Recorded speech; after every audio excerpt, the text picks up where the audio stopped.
Hello, and thanks for joining us on this sunny, breezy day, at least here in upstate New York. I hope you have a beautiful day wherever you're watching this program. I'm Dale Willman from the Resilience Media Project at Columbia University's Earth Institute, and welcome to our weekly Environmental News Roundup, produced in partnership with the Society of Environmental Journalists. I have two great guests with us today. I'll have them talk briefly about themselves in just a moment, but first, a look at a few of the top stories this week.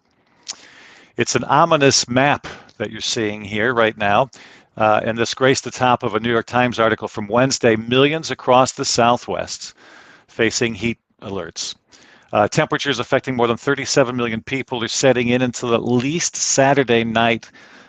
Sorry, Amal, I know that you're going to be affected by this. It's going to affect more than 37 million people. Weather officials say this will be essentially the norm this summer, as higher than usual temperatures are expected until September.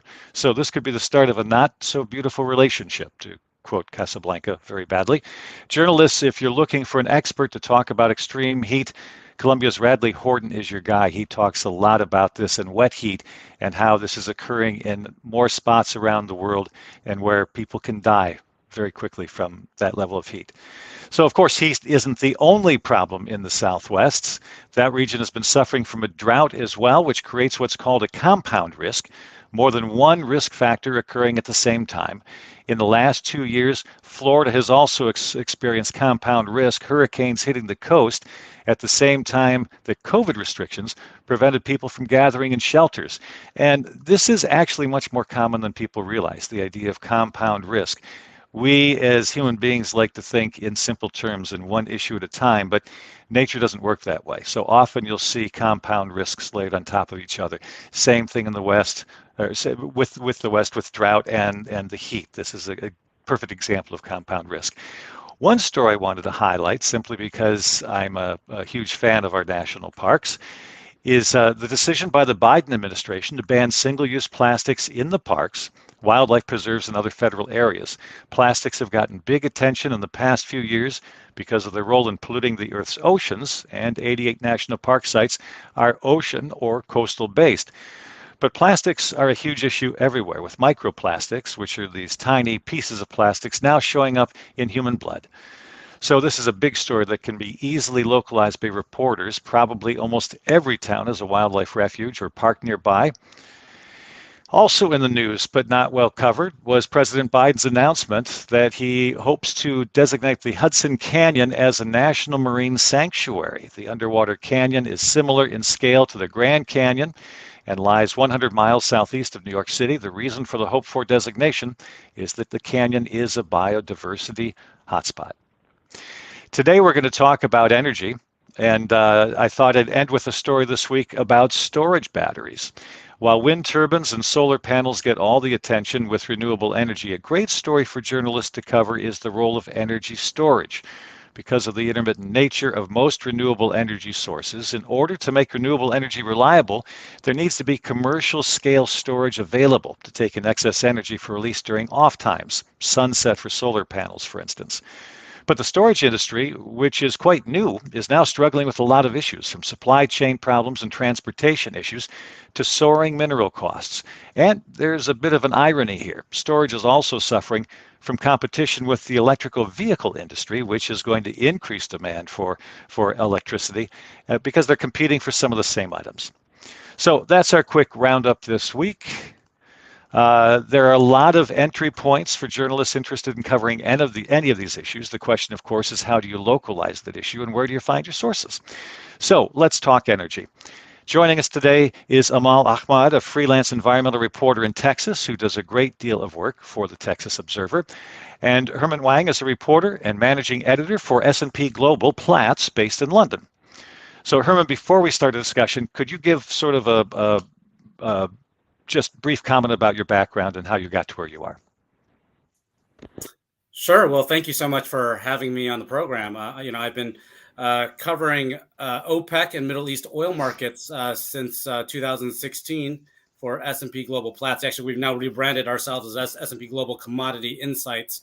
But prior to that, I was in Washington for the same company covering U.S. energy policy.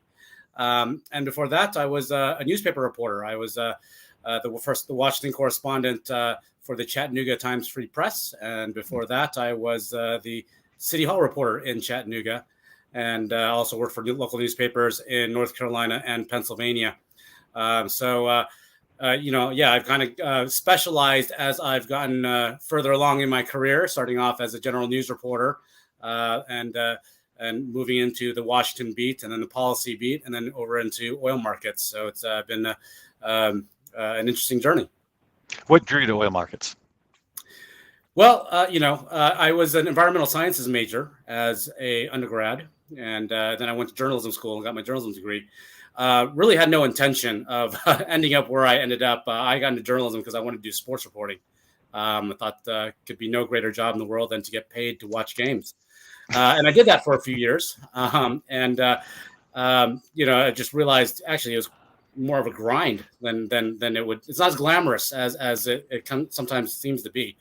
And it's a lot different when you're on deadline. There's a game that's in extra innings or overtime, and you're on tight deadline, and you're not sitting in the seats with a hot dog and nachos. So you're having to file these stories. So it was kind of got a little burnt out on it, really. But I transitioned over to the news side, and my first job was covering county government, and I thought it was going to be a very boring job, but actually it's turned out local politics is quite interesting.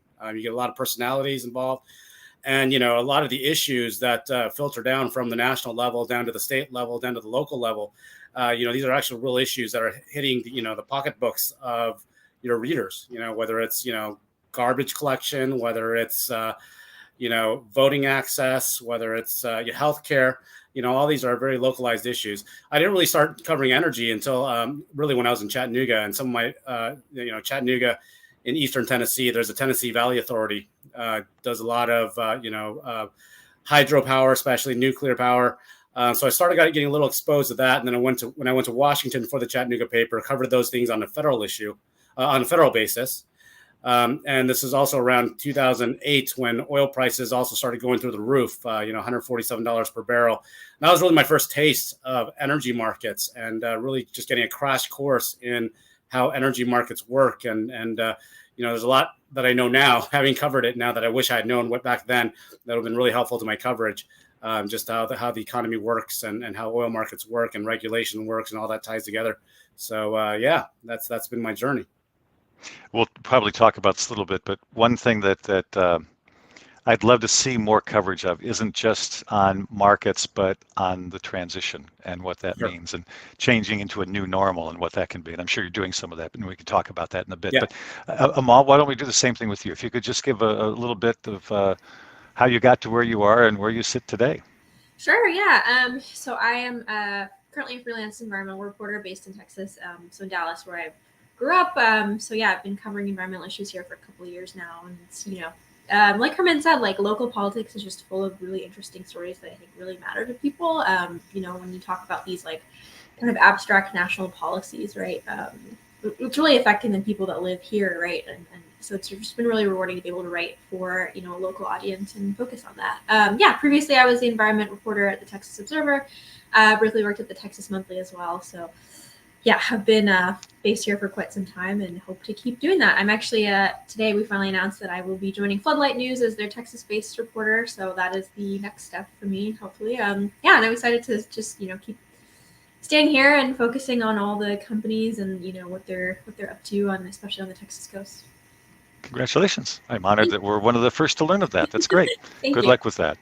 Well, why don't we start with you? You've done a lot of work reporting on natural gas in the U.S. And of course, natural gas is tightly linked with oil, which we're going to talk about with Herman. But the first thing I want to talk about is the explosion this week at the LNG plant and what it means for U.S. supply. Can you tell us a little bit about that and how that's going to affect what happens to the U.S.? Yeah, I think it would be hard to kind of predict how that impacts what Freeport LNG will be exporting. I haven't been following kind of the scale of that explosion, but certainly any pause in exports right now are certainly kind of adding to the tightness that we're seeing in the markets. But yeah, I think it's important to note that, that kind of explosion is something that the folks that live closest to these plants have been talking about forever, right? Like ever since these plants were first permitted, like more than 10 years ago, right? At this point, like that's always been a concern. And, the folks that live closest to it are the ones who, are breathing in the air when there's explosions. And they also have like the least transparency about what's really being emitted and, all these concerns about their health. So I think that's really an important thread to keep kind of thinking about and asking questions about, right, as we get more information, whether it's from the Texas Commission on Environmental Quality or like other agencies that are involved here, right, like to really figure out what happened and what safety protocols, may or may not have sort of been followed to a T there that led to this. All right, so let's talk a bit about natural gas and its role in the U.S. economy, and to talk about how to report on it from a local level. So tell us a bit about LNG and its role in the U.S. and its increased role, right, over the last 5-10 years. The Texas coast is sort of ground zero, I think, for a lot of the expansion of LNG exports. So originally, a lot of these terminals that are like, so there's Freeport LNG, there's Corpus Christi LNG, right? There's plans to build some in South Texas around Brownsville. That one's not built yet. But there's also some in Louisiana, right? So all of those were kind of initially built as import terminals back in like 2008, 2007, right? When there was this kind of need for more gas in the United States. But as the shale boom actually took off, right, a lot of that gas is coming from like West Texas and the other shale formations. So that actually has led the United States to becoming one of the largest exporters of natural gas now, right? So a lot of these plants sort of pivoted from being import terminals to getting permits to now build export terminals, right? So they would liquefy the gas instead of regassing it, right? So taking the liquid from abroad and like turning it back into gas, right? So that has sort of been in the making for like almost more than a decade, right? This expansion, and there certainly all of these plants are planning to keep on expanding, right? So in the last couple months, we've seen Corpus Christi LNG is the big one, right, in Texas. They recently got a permit from the Department of Energy to expand their exports to Europe because of the war in Ukraine, right? So this kind of political moment right now, you're seeing a lot of these companies push to be able to expand their operations, right, which has been something that they've been planning to do for quite some time, and now there seems to be a lot of support for it, right, because of the politics of like Russia and European markets. And so sorry, that was a little bit rambling, but I hope I answered your question somewhere in there. Very much. Something, and Herman, if you have any questions or any thoughts as well, feel free to jump in. This is more of a conversation than an interview process. So, and with your knowledge, you might have some more stuff to go on this. In fact, I want to raise this, and Herman, I'm sure you'll have something to talk about in this as well, and that's the idea. We keep hearing energy independence, and this is really big with high oil prices, gas prices, and oil prices. People upset about what they're paying for their energy costs, and this idea that keeps being floated, particularly by conservatives, that Americans should drill more, should do all they can to increase their supply. But the reality is, with capitalism, that doesn't mean, even if we're drilling, even if we're extracting more, it doesn't mean it's going to stay here, right? Can you tell me more about that, either one of you? Yeah, sure. I'm happy to talk about that. Yeah, I mean, the reality is it's a global market, right? And one of the things I've learned just about in my course of my oil coverage is that every barrel of oil that gets extracted from the ground somewhere in the world has some kind of impact on the market, and especially now with the U.S. being an oil exporter, the U.S. is certainly exposed to all these market forces. Within the OPEC realm, you're seeing disruptions right now in Libya, Nigeria, and Russia. Certainly under now the Western sanctions, their production has really come down. All these things have ramifications, and so drilling more in the U.S. Sure, that would increase the supply in the short term, but that would have impacts on ripple effects in the market all around. And then you have to look at the downstream effects also with the refining sector, and whether there's a refining capacity for the types of oil that are being produced in the U.S. And it's not always an easy match for refiners to find these crude oil. And I guess same thing on the gas side as well. Gas, the LNG market is rapidly evolving.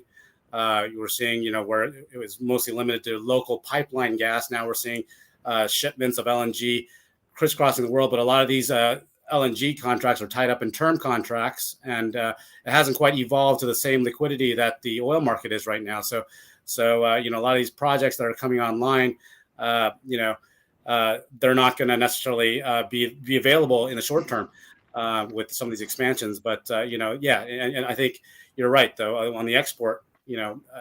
This is capitalism. You're going to go to where the prices are, and if the prices are higher in Asia and it makes sense to ship gas or oil, including the freight and insurance, all the way across to Asia, people are going to do it. And that's, you saw a lot of that debate with the Keystone pipeline as well, that this oil that might come down from Canada going down to the Gulf, will that stay in the U.S.? Well, some of it might. Some of it might get exported. That's just the nature of the oil market. And, if you try to restrict some of that, there are some consequences to that as well.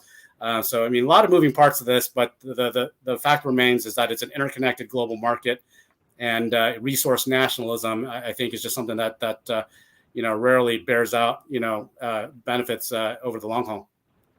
And there's something you touched about. Well, two things. You said terms. So what you mean by that is long-term contracts. So they may have signed a contract offering this natural gas, this amount, this volume, or this production to someplace for 2 years or 5 years. So switching that is not easy. Right, exactly. Right here in Europe, we're seeing a gas crunch, especially with a lot of countries reliant on Russian supplies of gas, now trying to pivot away from that. So Qatar, which is a major LNG exporter, has been really in the spotlight, and you've seen the Qatari energy minister and the head of state travel to all these different countries talking about bilateral deals. But the reality is right now, almost all of Qatari supply is committed to long-term contracts, mostly to Asia. And so some of those cargoes could be diverted with the right price signals, right incentives to some of those contract holders, but you'd have to incentivize them to give up those supplies. And right now, we're in a tight market. That's really tough. Qatar is talking about expanding its production. We're actually expecting an announcement on Sunday that they're going to announce the award winners for their big LNG expansion. But those projects aren't going to come online until 2027. So these are long-term projects that take some time to build. In the immediate short term, it's tight supplies, and a lot of these contracts are tying in, kind of binding where Qatar and some of these other suppliers are able to send their volumes. So 5 years to get an LNG plant online is what it sounds like. So the ramp up for phases. I think the first phase might come online 2024, 2025, but the full expansion, I think, is 2027. And something is, to wrap up this idea of energy independence, the idea of different types of oil require different types of refining. So even if America could produce more shale oil, for instance, it might not have the refining capacity to produce it. A refinery is not just a refinery, right? It has to be a particular type of refinery that can handle that type of crude that comes down. Yeah, and that's one of the things we're seeing with the shale oil boom that's happened in the U.S. is that shale oil is typically very light, very sweet, and a lot of the refiners, especially on the Gulf Coast, on the Gulf of Mexico, over the years they've been configured to run more heavy sours, since that traditionally was the production in the offshore and that they were getting. Now we've got the shale boom in North Dakota and in the Permian in Texas. That's largely light, sweet crude. It's not a perfect match, and it's not, oil is only fungible to a certain extent. And so what we've seen actually with the Gulf refiners is that, a lot of them were configured to run on Venezuelan crude. Well, Venezuela is now under U.S. sanctions. And so, again, all these things have a ripple effect in the market, right? And so you can't just say that, we're going to produce more shale oil at home and it's going to easily find a home, because that's just not been the case. And what is heavy sour, just so that we... Yeah, heavy refers to, heavy or light refers to the kind of the viscosity, the density of the oil. And sour or sweet, if it's sweet, it's got less sulfur. It's sour, it's got more sulfur. And if it's more sulfur, then you got to have specialized equipment to take that sulfur out, because it's a pollutant and it's corrosive as well. So it's just different refinery configurations to deal with the types of crude, and then the products that come out of these different types of crude. Light sweet crudes like shale oil typically produce more what we call light ends, which are the lighter side of the molecules. So like gasoline and butane, propane, those kind of things. Heavier crudes typically produce more like jet fuels and kerosene, diesel. Yeah. All these things play into how refineries configure their equipment to maximize the margins, the profit margins that they can get from the product prices that they can charge versus the price of the crude that they bring into the refinery. And shale oil is which of those again? Very light sweet. Light sweet. Okay. Amal, so a lot of the natural gas is coming from these shale formations. I'm assuming it's different from oil in that sense that you don't need different types of, I guess there's no refining, right? Other than maybe some purification that happens. I guess I'm fairly ignorant of what happens with natural gas when it comes out. What has to be done to it? And is there a need for different types of processes depending where the gas is coming from? That's a good question. I haven't looked into that a lot, but I mean, I know like, for example, like I think there is a difference between the, pipelines that connect to like power plants here that are sort of burned closer to home. Then obviously when you're exporting it, like the whole point is like, it's harder to export as a gas, which is why it goes through this very like energy intensive process to liquefy it, right, to sub-zero temperatures and ship it overseas in cargo ships, right? Yeah, does that sort of get to the question there? Yeah. Okay, so what are the bigger stories right now? And Herman, I want to get to OPEC Plus and what that's done for the market and how people can cover that. But Amal, if you would first tell me the kinds of stories that you see and the way local reporters might be able to cover natural gas in their communities. Yeah, I mean, certainly here in Texas, right, with a lot of these big facilities that are either being various stages of permitting. Like there's a lot of local opposition, right, to these plants and being built near communities, especially, communities that have faced like legacy pollution and have faced like decades of pollution and having more of it. So there's, particularly people of color, economically, yes, definitely. lower economic status, right, it's an environmental justice issue, right? Mm-hmm. So there's a lot of folks who are, fighting everything from like the permitting stages, right, to sort of the, asking for better pollution control, like all of that I think is really important to keep following, right? But it's also, it's not just the plants on the Gulf Coast, like there's, this whole infrastructure that goes into this, right? So whether that's pipelines that extend all over the country or the natural gas plants that are, still being built and new plants that are being built to meet power demand, right? Like, there's a lot of ways that you can look at this issue as a national issue. So, are your local officials, what are they doing to sort of encourage this dependence on natural gas, right? Like, are there policies in place where you're encouraging like energy efficiency or like renewable energy, right? Because that ends up lessening the impacts downstream, right? Like where all that refining and stuff is happening.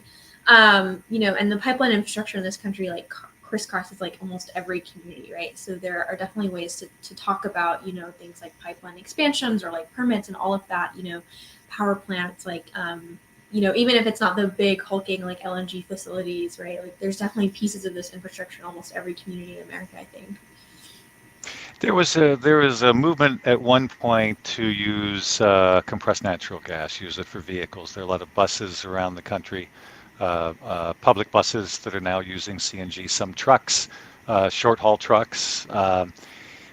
Do you have any idea where that stands? Because this might be also another entry point as to how natural gas is being used in your community and in what fashion and where the supply comes from, that sort of thing. Yeah, that's a good question. I mean, I think, so I did a story kind of about how a nonprofit in Texas was actually kind of encouraging this, right? This growth of like compressed natural gas as like a cleaner alternative, right? To like older running buses, right? That run on diesel or something like that. And it's certainly true, right? But, to say that these, compressed natural gas or something is like green or like, doesn't have these climate impacts is certainly not true. So, in Texas, this nonprofit was taking money from the state to then encourage, communities like school districts and whatever to buy new or, to help them buy new compressed natural gas things. And it's sort of this piece of a bigger propaganda network almost, right? So in that piece, they talk about how this relationship between like essentially an industry sort of friendly group is being presented as a nonprofit that's working with the state, right? But I think questioning those interests and those ties is really important, right? And that there's a way that sort of exists everywhere also, right? Like this the kind of natural gas lobby or that pro-gas industry, right, I think has its kind of fingerprint in a lot of different communities and the projects that it's encouraging. It's interesting too. The question also becomes one of the conversations about natural gas is a transitional fuel. The claims that it's less dirty than coal and oil, especially when used in peaker plants. So natural gas is that transition. But in Mhm. reality, if the difficulty with that is that if you build infrastructure around it, that has a long-term cost. So that transition Yeah. is changed because of that. So if you encourage, so there are movements for low-income homes to encourage them to move from coal polluting electricity, coal plants produced electricity and move them to natural gas. But that stove has a 20-year life. So suddenly you're building an infrastructure that Yeah. requires that. So it makes the transition more difficult. Do you see ways of, well, go ahead.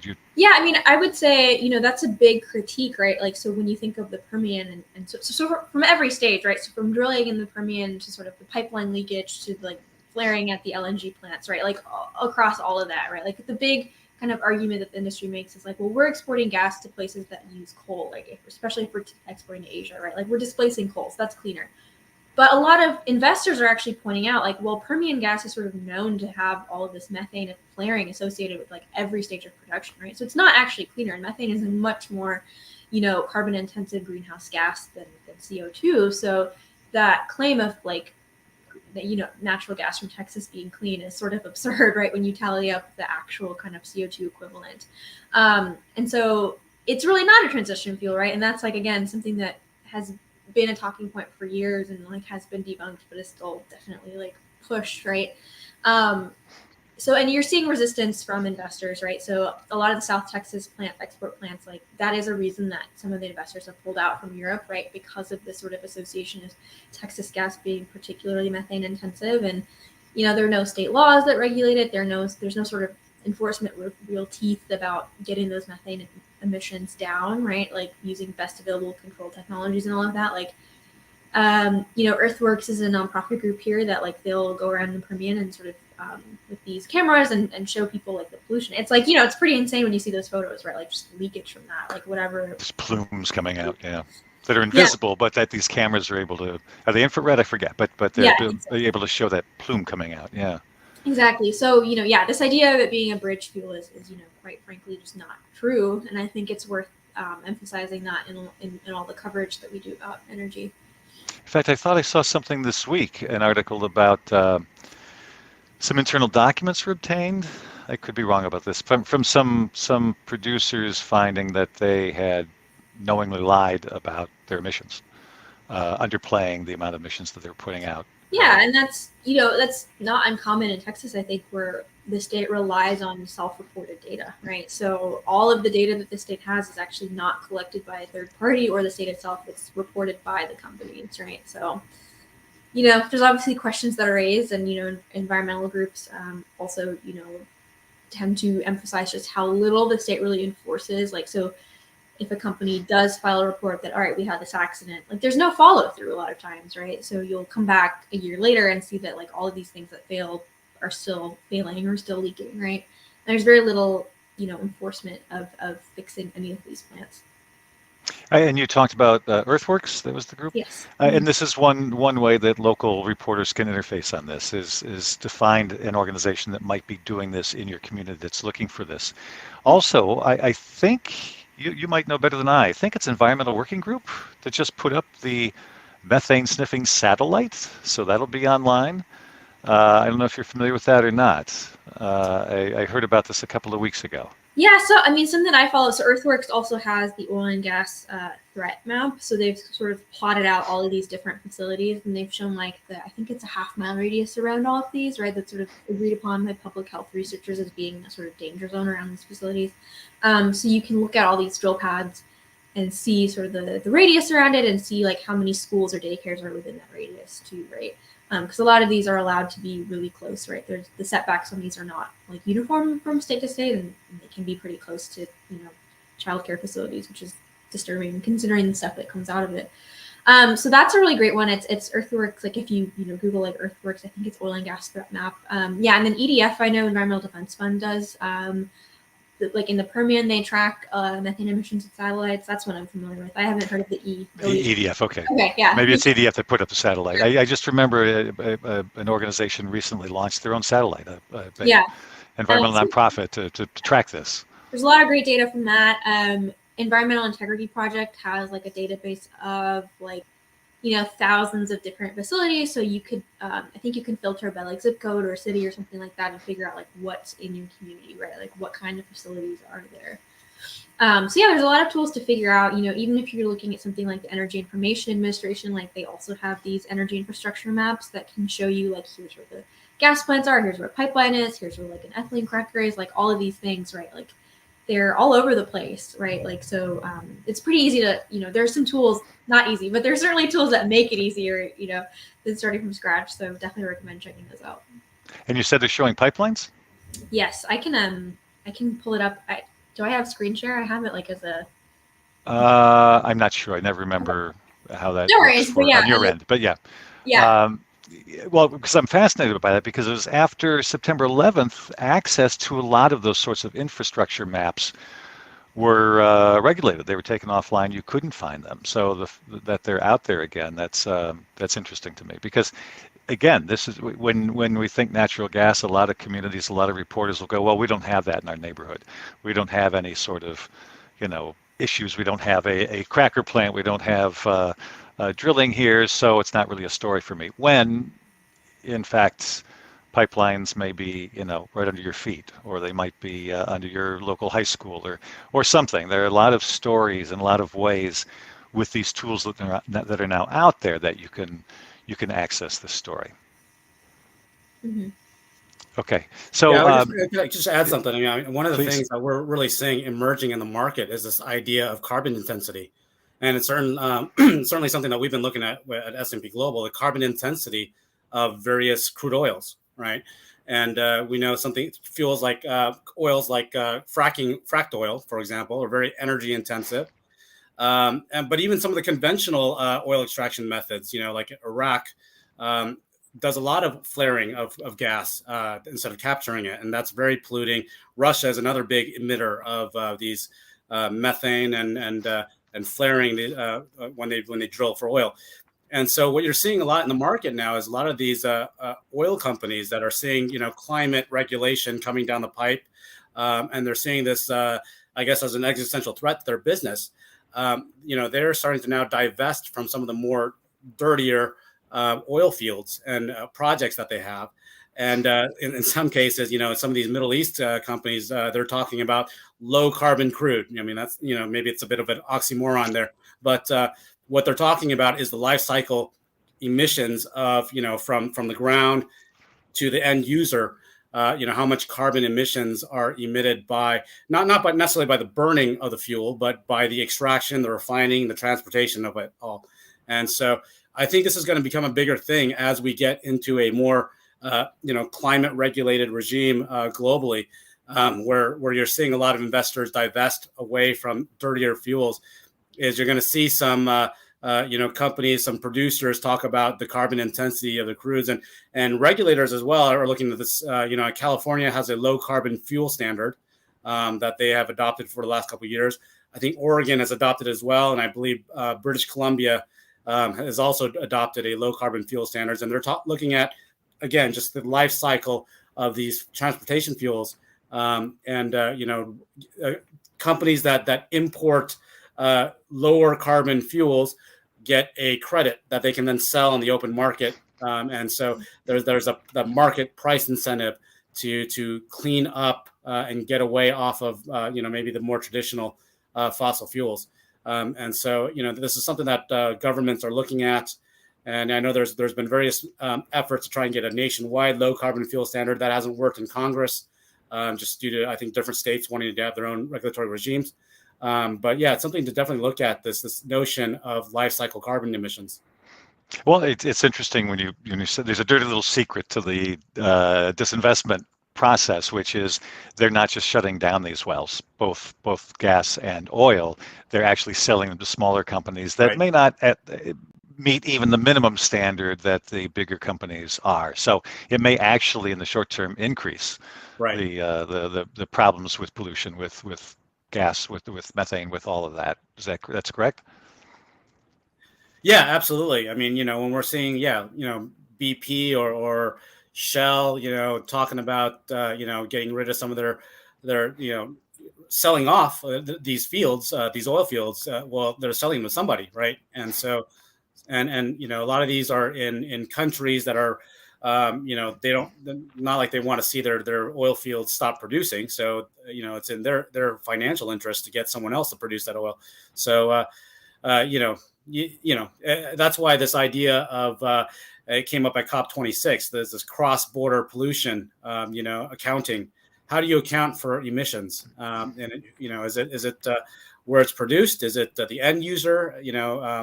If Saudi Arabia, for example, is pumping a bunch of oil and they're claiming that it's low carbon oil because that it's easy to extract out of the ground, doesn't require steam flooding like some of these complex geological formations do, or it doesn't require fracking. It's relatively low carbon when you compare it to, say, Permian oil. But that's not accounting for what happens when that oil is refined and then eventually that fuel is burned, whether it's in an airplane or a car. And so who's responsible for those emissions? Is it the end user or is it the producer? And those questions have not yet been resolved. It's fascinating, the complexity of these questions, but the reality is we have to get an answer quickly. So we have these very complex issues of just knowing how much is out there, let alone how do we reduce the amount that's out there. And you're seeing a lot of attempts at market-based solutions around these things, right? Trading credits, whether it's with biofuels, whether it's with renewable energy, and so far, there's no global regime on this yet. So, how are you going to regulate this on a global level? It's a huge question. So, Amal, I want to come back to you. I know that you have to leave a little bit early. So I want to give you one more opportunity to talk more about how we can better cover these issues or how we can see these issues. We've talked about regulatory access. We've talked about finding infrastructure in your community as an entry point. Are there other things that you can think of that would make natural gas or energy in general, but a good story to report on and make it easier for them to find that?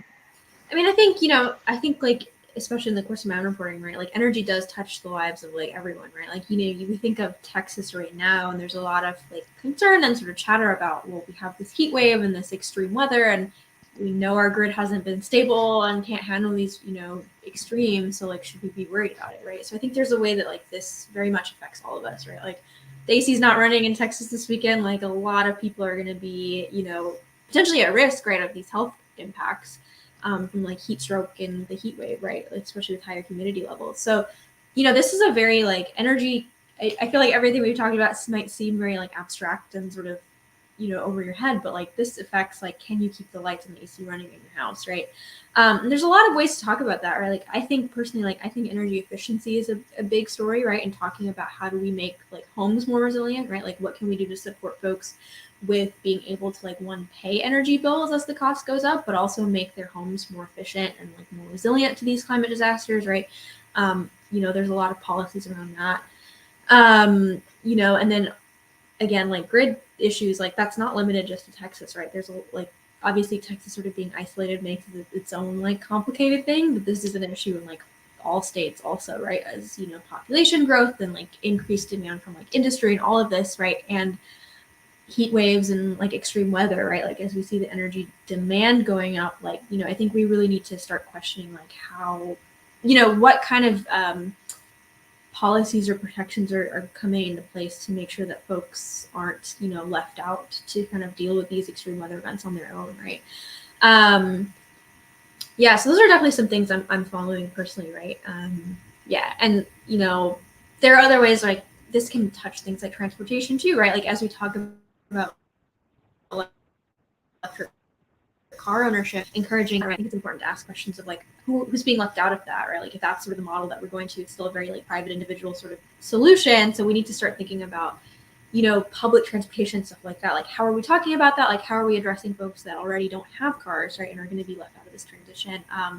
there are other issues too, like with labor that I think are really important, right? Like energy workers and the kind of fight to have a just transition, because we saw what happened with coal mine workers, right? And how do we make sure that that doesn't happen with natural gas and oil industry workers, right? Like I think paying attention to that is really crucial also. Because again, these are jobs that are most parts of the country have jobs that are related to this sector, right? So definitely something to keep in mind. Great. Well, thank you for all that. And I know that you've got to run, but I appreciate you being able to have time with us. So thank you for joining us today. Thank you for having me. Appreciate it. Right. Great. Bye-bye. And Herman, so let's talk OPEC Plus, and let's talk about international markets. What's going on with that?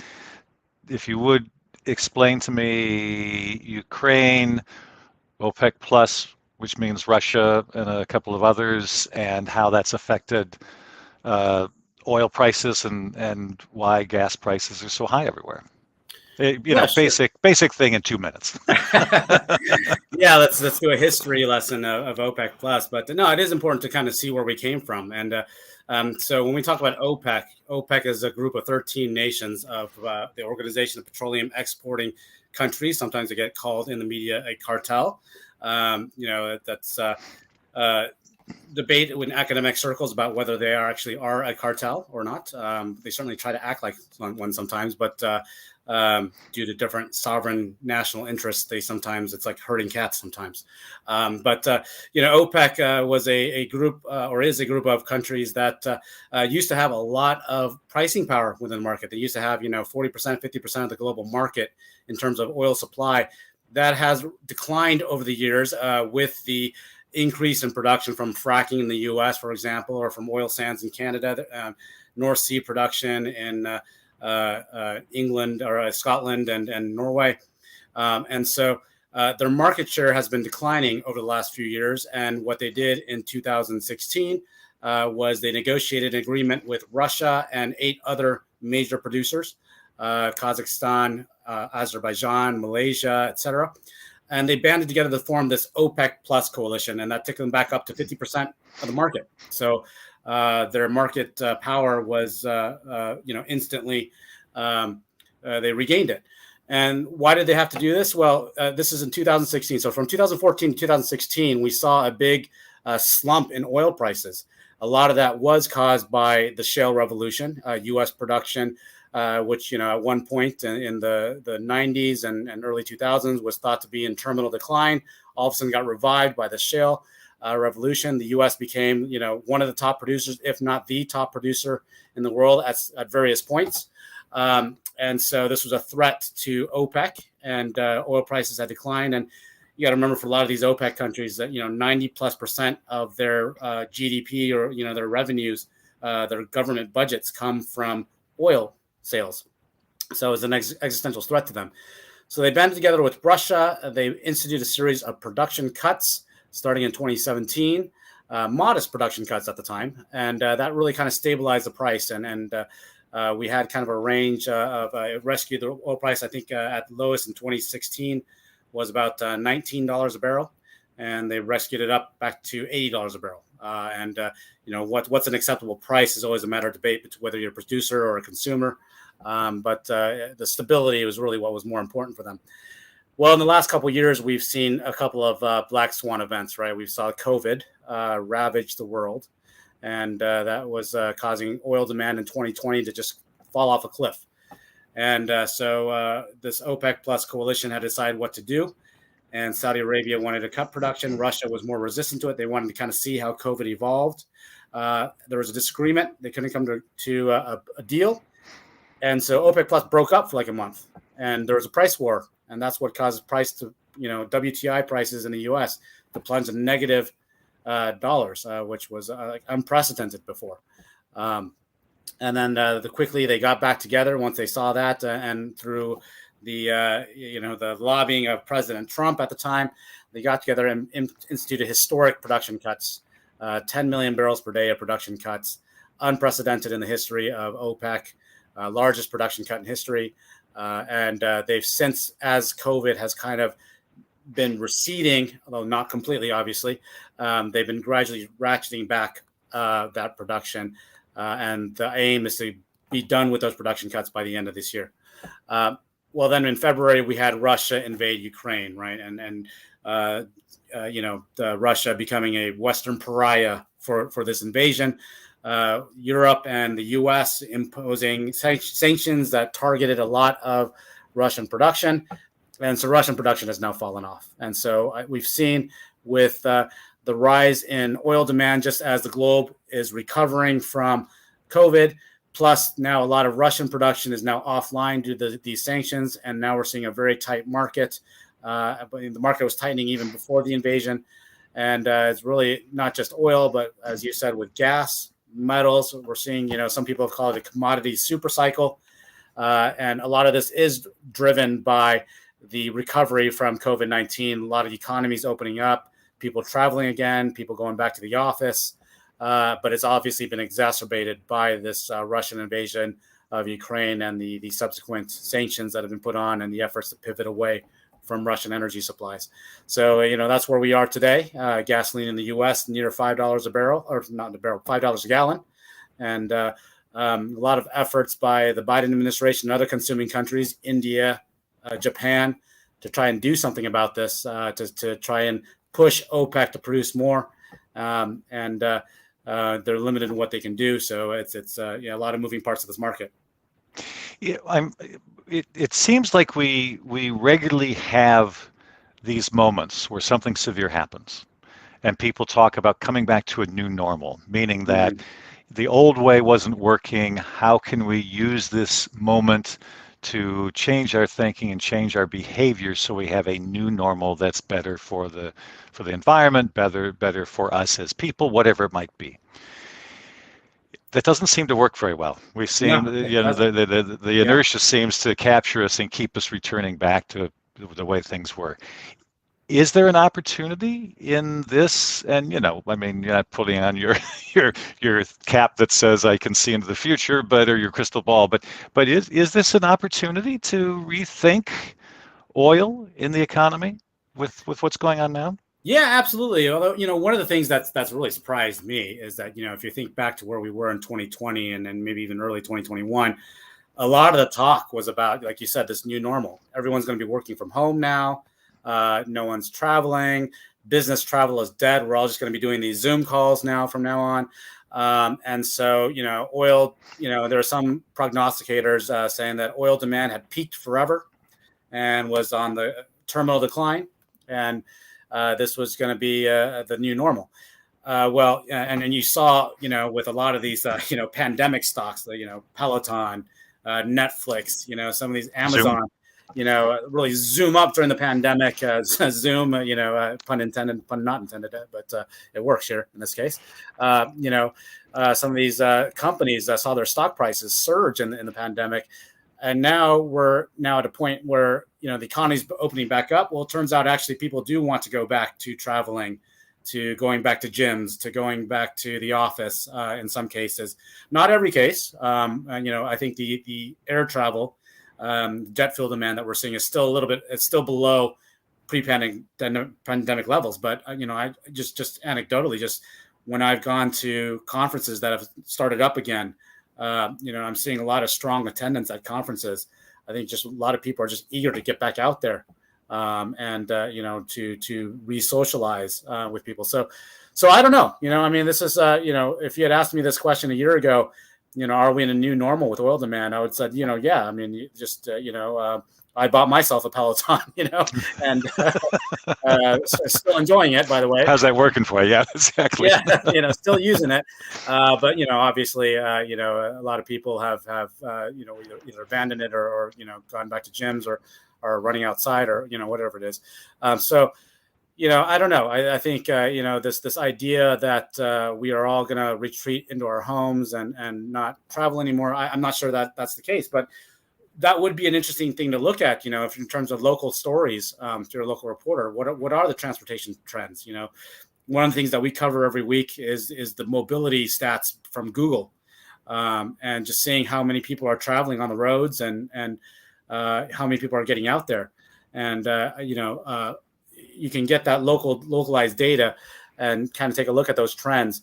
In terms of oil, oil used overall, I think we saw, I guess, one of the things about this crisis is that it's really sharpened people's minds and made people more aware of where their energy has come from. And it's not just this pandemic that has done that. Everything from the deep freeze in Texas with when, power, stuff that Amal was talking about, the power grid in Texas being isolated and not being able to cope with the deep freeze. Now you got heat waves, and now I understand that there's going to be. They've predicted the NOAA has predicted a heavy hurricane season, and we're seeing a lot more of these climate impacts on energy infrastructure. And so, I think people are a lot more aware. It used to be, that especially when I was in Washington, politicians and regulators really only paid attention to energy when oil prices spiked or there's a big crisis at some point. And then, prices would come back down and people, the energy beat would kind of, fade off, back down. And I know I certainly was guilty of that when I was a local reporter. It just didn't really occur to me all that much. But these, as like Amal was talking about, these are issues that impact whether or not you can turn on the lights, whether or not you can drive to work, whether or not you can run your air conditioner during a heat wave. All these things, and a lot of talk about energy resilience of the infrastructure, I think is becoming a lot more important. And with the COP26 talks, a lot of the rhetoric from COP26 has kind of been superseded now by this crisis that we're in. But I think there's a lot of localized issues on energy that do get ignored during, quote unquote, non-crisis normal times. That would be very interesting to, where does the gasoline come from? Where's your nearest refinery? And what are the issues that that refinery that might be vulnerable to, and the pipelines that carry it? There hasn't been a new oil refinery built for decades in the U.S. Why is that? And a lot of this climate talk about divestments. Is there any kind of investment case anymore for whether it's an oil refinery, whether it's a gas-fired power plant for resilience? Is all the money going into renewables now? And if so, is it coming online fast enough to meet our growing energy demand? Again, 2 years ago during the depths of the pandemic, there was a thought that, well, energy demand is peaked. And that just certainly has not been the case. And we're back to demand certainly with oil demand at pre-pandemic levels and surpassing pre-pandemic levels now. So, well, it's interesting.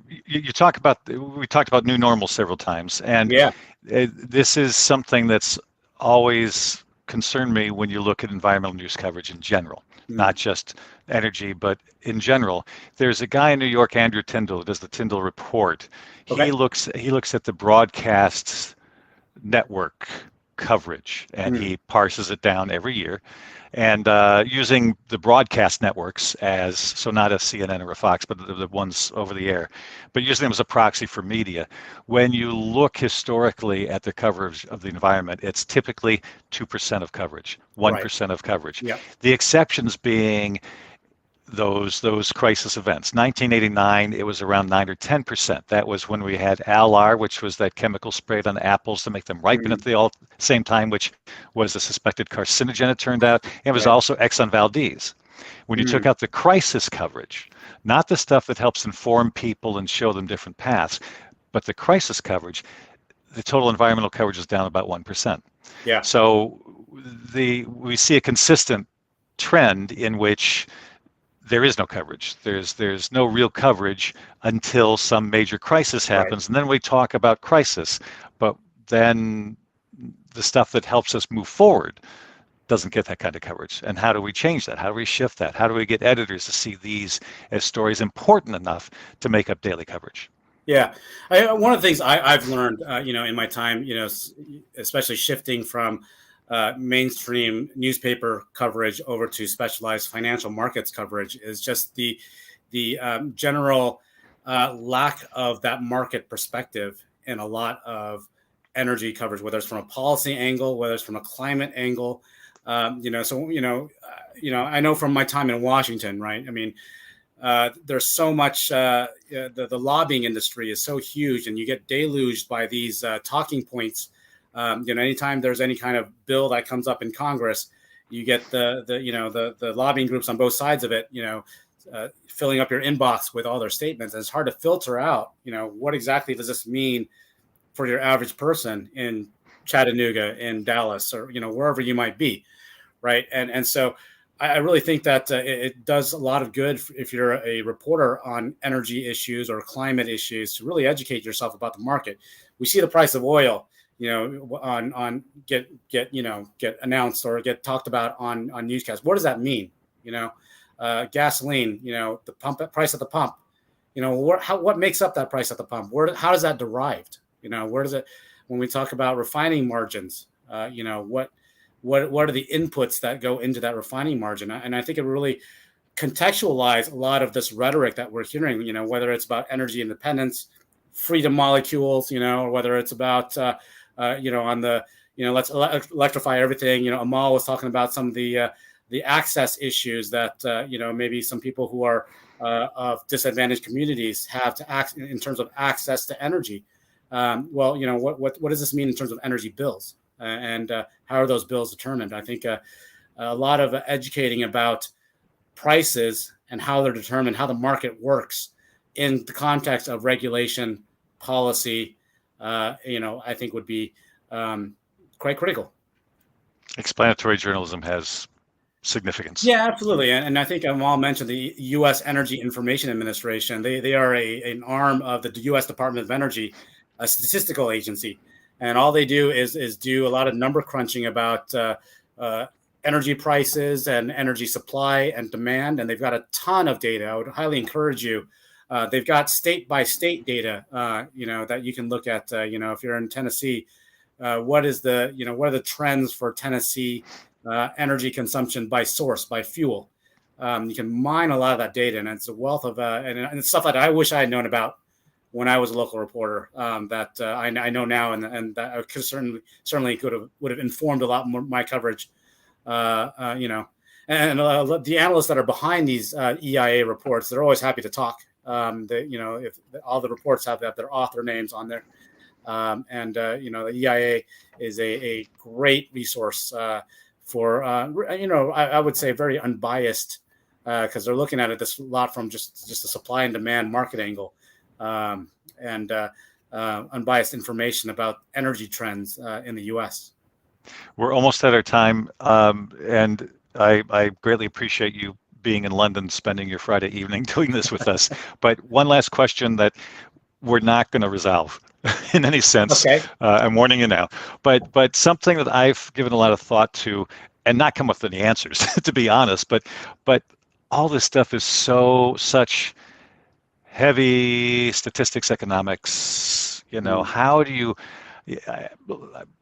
When I hear an economic story, my eyes start rolling, Absolutely. and my mind starts squirrel over there. How do you make those engaging? How do you get the public to care about those kinds of stories, even though they're critically important?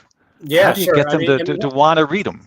Yeah, absolutely. Last thing you want is the lead of your story to contain 4 different numbers in there, and you quickly lose your audience with that. One of the things that we've done at S&P Global with our news coverage is, and we're doing this a lot more, is with infographics. Infographics are a great way to illustrate the power of numbers, and whether it's flows of oil and gas, whether it's electricity. If we have a lot of infographics that we've produced over the last couple of years, just trying to explain this energy crisis. We are at S&P Global, we cover all commodities. So everything from agriculture commodities, there's a lot of food impacts from this Ukraine war, to metals prices, to oil, gas, coal, nuclear, you name it. So whether that's an infographic with a map and vital infrastructure, and then, plot, I'm not very visually oriented myself, but we have a great design team that helps us come up with these things. Think visually, it doesn't always just have to be a story, And the other thing I would say is, especially as a local reporter, you're always looking for that local angle, right? And it doesn't just have to be that man on the street, hey, gas prices are $5 a gallon, what does that do for you? But, get some people to explain, and, you can use that anecdotal lead, but in a much bigger, much more effective way than just the man on the street interview. Like I said, when you get your energy bill, when you fill up your tank in your car, where does that money go to? Where does that price being determined? It's a lot of factors. Again, just a lot of the infrastructure is, you may not know that the closest refinery to you is, 10 miles down the road, or maybe it's 500 miles away by pipeline. Find those angles of ways to, do you know where your energy comes from? And I think that that would go a lot towards helping your readers understand, when gas prices are $5 a gallon, or, oil prices are $100 a barrel, $120 a barrel. What does that mean? And I want a story that explains definitively to me, finally, as to why the gas down the street is 10 cents more than the station 2 miles away. Yeah, that's a very complex. It has to deal with transportation, distance from the refinery, different agreements made. Oh, that's what the companies say, but it's 2 miles away. Oh yeah, I know. But it's land costs. It's what it costs to develop the station. Right. There's a lot of factors, and I'd love to understand that better. But what you're talking about with connecting people emotionally. When I train, I talk about this a lot. I worked with a guy named David Kandow from the CBC years ago who had this saying. I was doing a lot of radio training at the time, and he would say that God gave us eyelids but didn't give us earlids. The whole idea being that audio had this capacity to get inside people and grab them viscerally. And I would argue that's just good storytelling, whether it's in print, right, whether it's in radio, whether it's on TV, whether it's on the web. But good storytelling is what engages people. And once they're engaged on that issue, it opens their heads up and you can pour information in. But until you have that connection and that reason for them to care, it's harder to do these kinds of stories without that.